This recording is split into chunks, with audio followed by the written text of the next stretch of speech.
Ang programang ito ay rated SPG. Striktong patnubay at gabay ng magulang ang kailangan. Maaaring may masiselang tema, lengguwahe, karahasan, sexual, horror o droga na hindi angkop sa mga bata.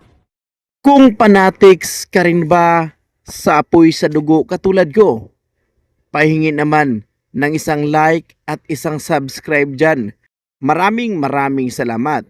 Ito ang ating reaksyon storytelling na mga nagaganap ngayong hapon. Tuluyan nang lumusob itong si Vanessa sa lugar kung saan itong si Angel na nagpapanggap na siya ay tunay na Kiara. Tumawag kasi itong si Angel dito kay Vanessa.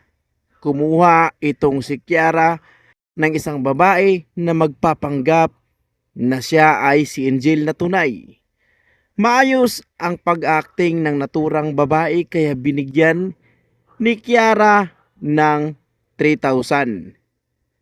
Kumagat itong si Vanessa pero planado dahil hindi pumayag si Marco na aalis si Vanessa sa lugar na hindi sigurado. Dahil tuso si Kiara kaya kailangan nilang planuhin. Tumawag si Marco dito nga kay Inspektor habang si Vanessa ay pinadalhan nila ito ng GPS. Malaman kung saan ito dalhin nitong si Kiara. Unang pumunta si Vanessa sa parking area kung saan ay doon nga daw sila magkita nitong si Kiara dahil iharap nga daw ni Kiara kay Vanessa ang tunay niyang kapatid na si Angel. Pagdating nitong si Vanessa, kaagad sinalpok ni Kiara ang kanyang sasakyan at napakabilis na panahon. Itong si Vanessa ay nabagok at nawalan ng malay. Kaya kaagad naman kinuha ni Kiara si Vanessa, nilipat sa kanyang sasakyan. Minalas pa ng lintik itong si Kiara dahil ang kanyang sasakyan ay naubusan ng gasolina. Kaya agad niya itong inilabas sa kanyang sasakyan. Pero bago nakaalis sila sa naturang sasakyan, binangga muna ni Kiara itong si Marco dahil dumating ito upang sakluluhan niya sana ang kanyang asawa.